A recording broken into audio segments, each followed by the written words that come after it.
I do believe it is the one and only Daniel Sparks, Senator, Mississippi District 5 from Etowah, Prentiss, and Tishomingo counties. Good morning, Daniel. How are you, sir? Good morning. Thank you for coming. Doing well.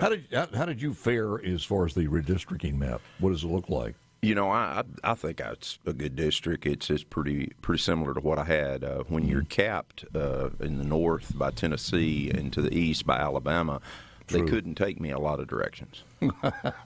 Well, there was some conversation yesterday as far as the Senate. I want to spend some time on this one, and I didn't have a chance to capture any of the audio on this one, but I understand that Senator McDaniels, her colleague, was really upset that apparently they've district out Melanie Sojourner in the Natchez area. Speak to that, because was politics behind that? And did you guys, as Republicans, want to give Democrats another seat? Well, those are good questions. And the reason I think we probably need to back up about 5 or 6 days, I started getting inundated with emails now. And I mentioned this on the floor yesterday, these emails were not real emails. They had real people's names on it, but when you would click on the attempt to reply to them, it was a no reply at some.org.com. So you had groups out there, for whatever reason, who want to smear this map as not conservative. At the same time, they're smearing the lieutenant governor as being in charge of that. Well, Mr. Gallo, you've been around long enough to know there's a redistricting committee. There were 7 Republicans, 3 Democrats. The lieutenant governor was not one of the people on that. We have 36 Republicans, 16 Democrats right now in the Senate, and this map is a stronger conservative map than the map that was drawn 10 years ago. The reason I say that is I'm a flip seat. My predecessor was a Democrat. Ben Suber is a flip seat. His predecessor was a Democrat. Mike Thompson on the coast. Neil Whaley. The list kind of goes on. And actually, Senator Sojourner is a reflip, because for 38 years out of the last 44, District 37, where she serves, has been served by a Democrat. So the one and only, the distinguished Dr. Bob Deering. That's right. And so we have an opportunity, and I think, you ask about my district and other people's districts in that area, I think they did a very good job in attempting to make sure 36 Republicans come back. Yeah. And so that's a stronger conservative map, because when it was drawn 10 years ago, you didn't envision I'd be sitting here as a Republican, because in 2008 to 2012, Tishomingo County, my home county, was represented by 2 Democrat senators, Senator Eric Powell and Senator J.P. Wildman. So this map is a very conservative map. So to start with, when people say this map is making Republican districts more competitive for Democrats, that is simply false when you look at the totality of the map. Now you have to take into consideration the population shift. You've discussed it on your show, the shift from population from the river counties, from the Delta regions, and then we have the Voting Rights Act that we also have to comply and comport with. And certainly people can sue for anything, but one of the goals in drawing the map is certainly that Republican majority, which you and others have worked very hard to attain in this state, need to draw a conservative map for the totality of the party, for the totality of the state. And that's been done. Yes, I think it's been done. And after looking at all of that, I will agree with you.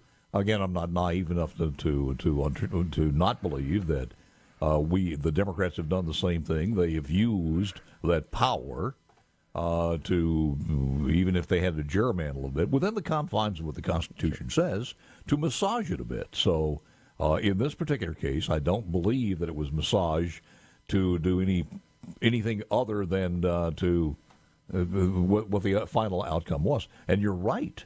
I mean, some of the very first to fall up in the populous area of northeast Mississippi were around Corinth and places like that when we had our I think it was maybe the 3rd station that we put on the network back a million years ago.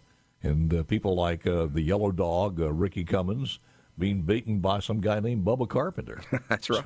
That's exactly right. That was a long time ago, and the old worm farmer, Billy McCoy. But you're right. And so you feel pretty confident in saying there was no shenanigans in this one.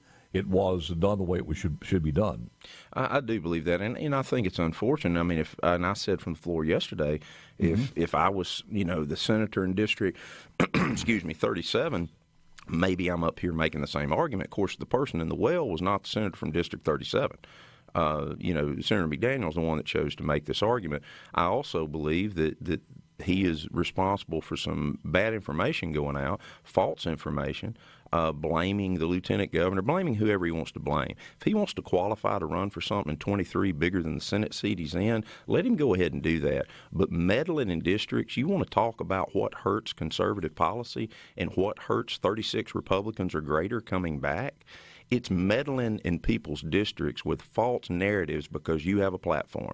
It's going on social media and putting things out that are false to people that I care about, to people that support me. And the phone calls, texts, and messages I've had saying, is this true, Daniel? Does the lieutenant governor want to make Republican districts competitive for Democrats? That is a false narrative, and it's unfortunate because I'm going to tell you what that is. That's sowing discord amongst the brethren. That's what that boils down to. And, you want to talk about drawing a conservative map. Don't attack conservatives with false information. You want to attack me on a policy. You want to attack me on a principle. Feel free. That's fair game. You do that every day, on your show. But to go out and say something that's patently false is not beneficial for the Republican Party. There you go. And at the end of the day, if the facts are the facts, then if you don't like them, that's your fault. If the facts are the facts, period. I do want to ask you this. As far as last night, how long did you guys stay there, and what was accomplished as far as the budget's concerned? Because I did see something that House and Senate passed a resolution extending and suspending deadlines, and I know that was, I'm told it's this Friday, April the 1st, is the new deadline for final adoption of revenue and appropriation conference reports, and then the new sine die date, just as a pad, would be next Wednesday. So can you speak to any of that?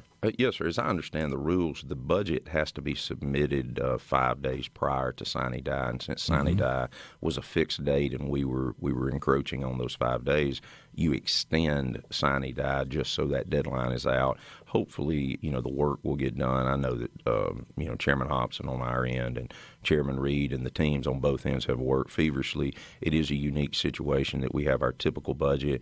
We do have budget excesses. We do have ARPA funds. I mean, it's a unique budget year for the state of Mississippi. And, of course, we want to try to get the funds out, particularly those that relate to infrastructure due to the inflationary pressures, that's kind of making that money have less buying power. But they work extremely late. They're usually the last cars in the parking lot. But, of course, yesterday was not, quote, unquote, a deadline day, particularly with the suspension or with the resolution.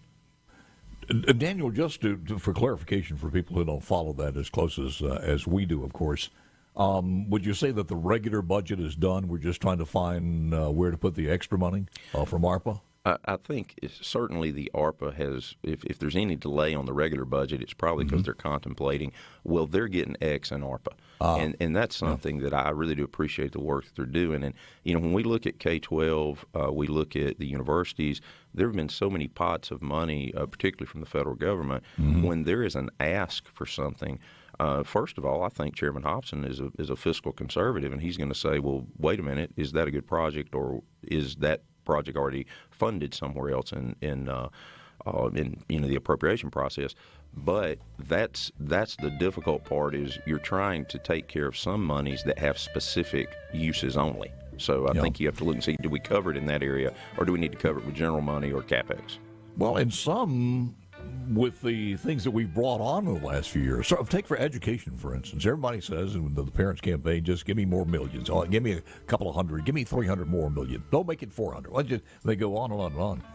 But they've got pots of money in there that they probably have to have a special accountant to keep up with all the money that they've got. Plus, it's a moving target because as we fulfill our greatest expectations on lottery, and it goes over that $80 million, their amount keeps building during the year, all the way to the fiscal end of the fiscal year, with more money in education. Trustmark Studios, business loans to online tools to cash management. Trustmark, your business is all there, and they take care of it to a T. Trustmark, people you trust. Advice that works. Member FDIC.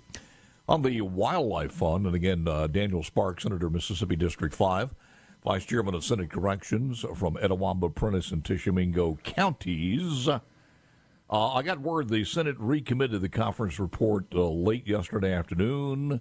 And as far as the Wildlife Stewardship Fund, any update on that one or insight?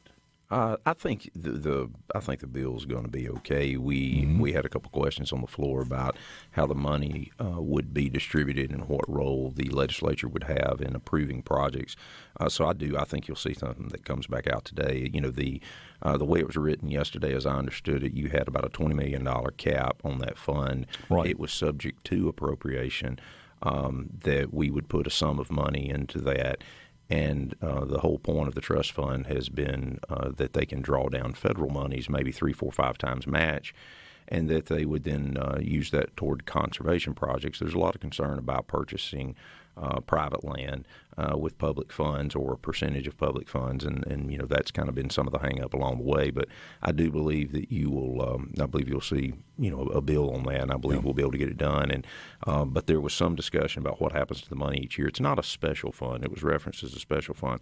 The issue is if we put money into this trust fund that then can draw down federal monies, you can't sweep that each year. You actually have to allow them to use that for the purpose for which it's set up, just like any other trust fund. But the legislature was not under an obligation to put more money into it if for some reason they felt like the projects that were being selected, were outside of the scope and just not what it was intended for. But I believe that'll happen. That is up to the board to review or critique on a yearly basis, or how does that balance out as far as checks and balances? Yeah, as it was written yesterday, it is up to the board to choose those projects. Was there a moratorium of 2 years still in the final conference report you guys signed off on? Yes, I do believe that's correct. Certainly a moratorium on purchasing land. Of course, the conservation issue, so much of it, from time to time there's a need, yes, to purchase land, but a lot of it is to do conservation matters on private lands, which most of the time the state cannot.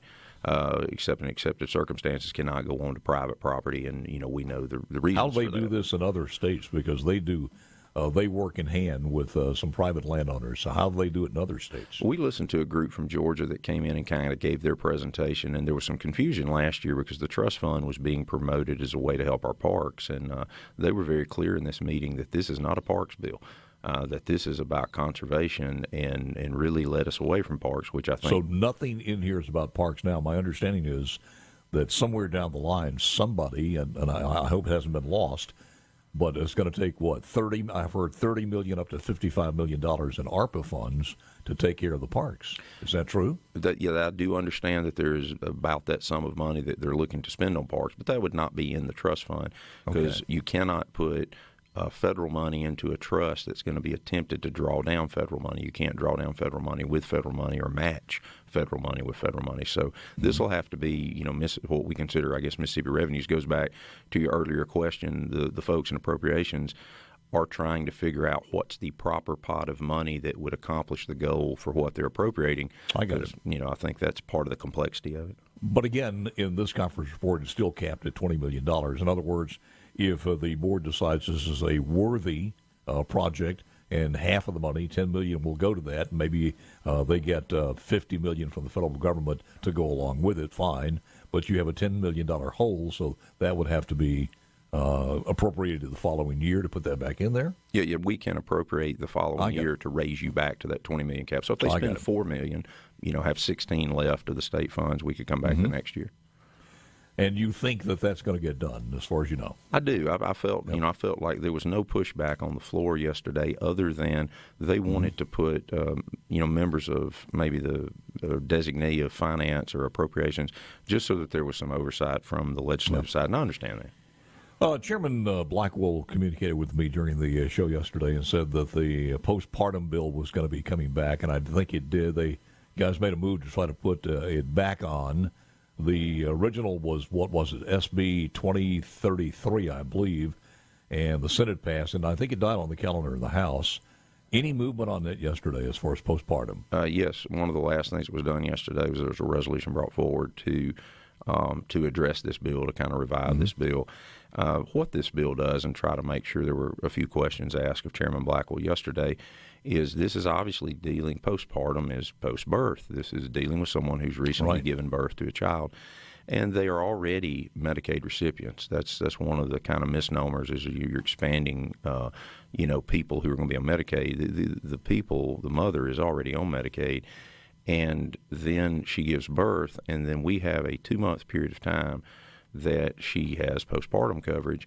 What we are seeing, and what the data is telling us, is that when someone gives birth too soon, particularly if they don't have a great health situation, you have low birth weight babies. You have babies that end up in the NICU, and that's $500,000 to $1 million per stay, not to mention the potential loss of life. We have one of the highest infant mortality rates in the state, and I certainly I don't have demographics on how that breaks down on infant mortality, but I have pretty strong feelings that those at the lower socioeconomic end of the scale probably have a higher percentage of infant mortality just because of education, not knowing, and that's what this bill intends to do. I understand. Why wouldn't you guys reach across the aisle and say, look, we understand at the end of 2 months it ends, and she is probably going to, if the doctor says this, and she's in a serious state of depression, which could put the baby and herself or anybody else in danger, then extend it to 6 months, and then with reevaluation go to 12. It just seems like, has there been any middle ground from the 2 months to the full year? I don't serve on Medicaid, but as I understand it each year, and in just listening to, again, often your show, is that we've just had a firm no. We've not heard, hey, what you just said, which is very reasonable. That is that is an alternative. And again, it's not so much. I mean, postpartum covers a lot of things, but we're really talking about the next child, the next birth, and it's. But we're also not talking about that large of a demo here. As far as, that's correct. I mean, we're not talking about tens of thousands of people in this category. So again, the expense that will be borne by the federal government, not us. Is that true on the expansion of this?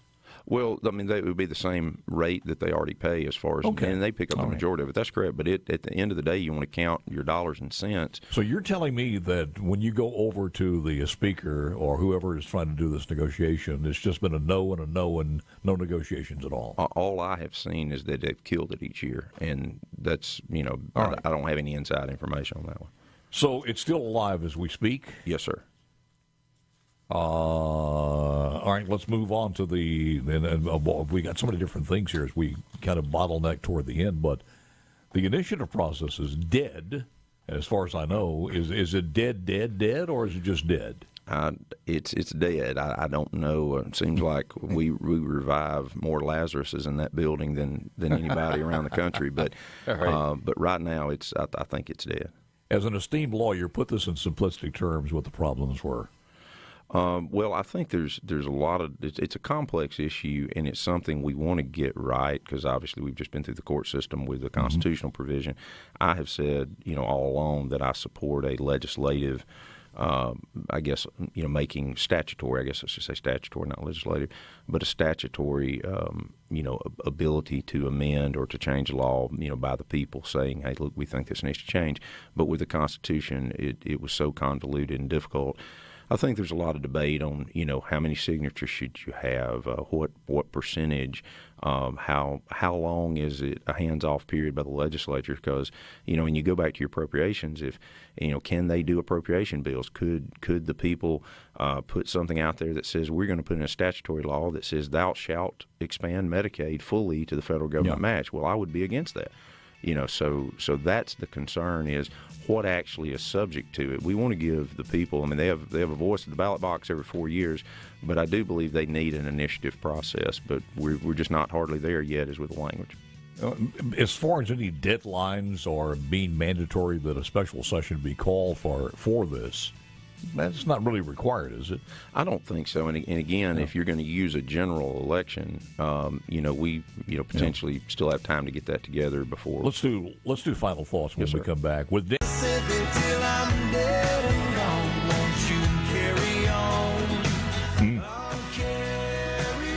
I find it amazing that we can't get together on a new state song to move off Roll On Mississippi from Ross Barnett in that group, especially with Republicans making this decision. If there are people out there hoping that their song would be the song and living legacy, if this one has this much difficulty, and this is 2022, it will be 3032 before a new song is taken, and our kids will, when asked about their song, especially on a day like today or yesterday when the Emmett Till thing was splashed across the country again. I do not understand that, but I do understand, and I mentioned on Twitter yesterday, Daniel, that every year, almost every year that there's a session, we'd have somebody come up and present a cassette tape back in those days or an MP3 saying this is the song that we'd like for you to push. With the state legislature. I said, man, just give it up. Absolutely just give that up. But here's a guy, and if you're looking for somebody to represent all of Mississippi, think about this. We can't renew or revive Elvis or B.B. King or all these people.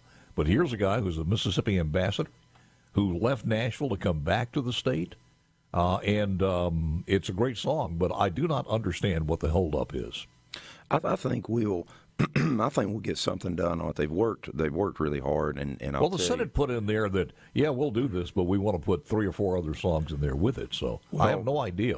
Was that to kill it? No, or was that just to complicate the hell out of it? Mr. Azar is very well appreciated on both ends of that hall and across the state of Mississippi. Well, it's not so much about him as it is the song itself. Yes, but here's the challenge you have, and I'm very aware of this, being Belmont being the home of Mac McAnally. Everybody in the chamber sort of stood up and said, "What about my guy?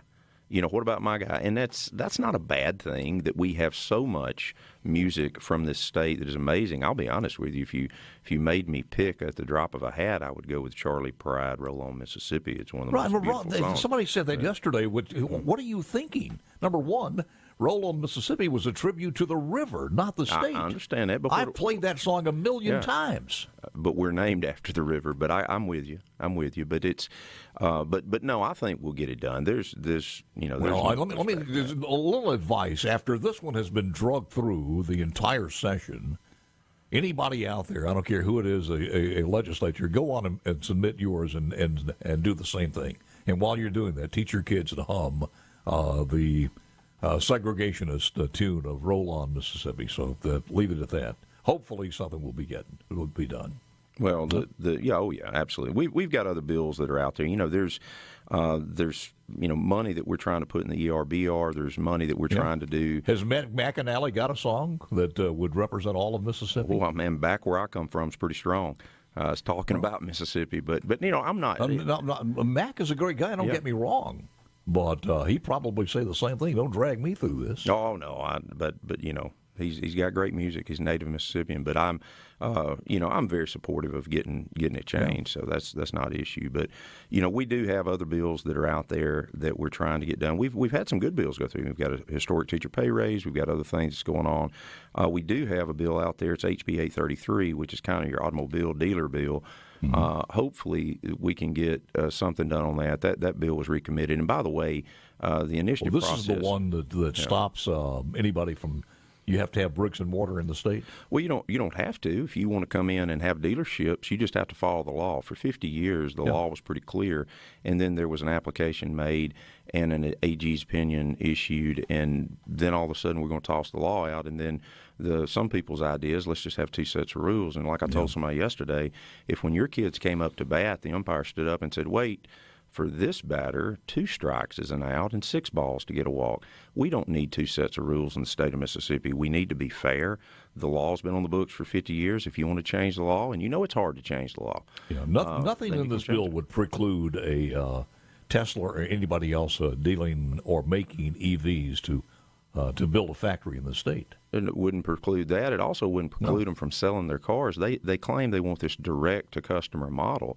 Well, you can use that. The Dormant Commerce Clause says we can't tell you can't sell your car in the state of Mississippi. But further, if people say, well, the law's not good, we just ought to change the law. We'll do that, change the law. The same thing's true with a liquor license. The richest person, if Jeff Bezos wanted to come open liquor stores in Mississippi, you know how many he could open? 1. Kroger, Walmart, one. Yeah, well, that's the law. We only got about 30 seconds, but speak to the ABC bill real quick. The ABC bill is moving along. There's obviously the discussion of trying. Which way is it leaning, real quick? I think right now it's going not toward a full privatization model. It's going toward a new new facility operated by people who are in the private sector who know better how to do it. So a private-public partnership. I think right now, and of course, again, it's not hammered out. It's not finalized, but yes. Does it have time to make it before Sadie dies? I certainly hope so, because we have disarray there. Now, Daniel, always good to have you, sir. Appreciate it. You're very informative and up to speed on everything, and I do appreciate that tremendously. Thank you for having me. me. Mike McCormick, you got it, man. Mike McCormick coming up at 8:05. More from news.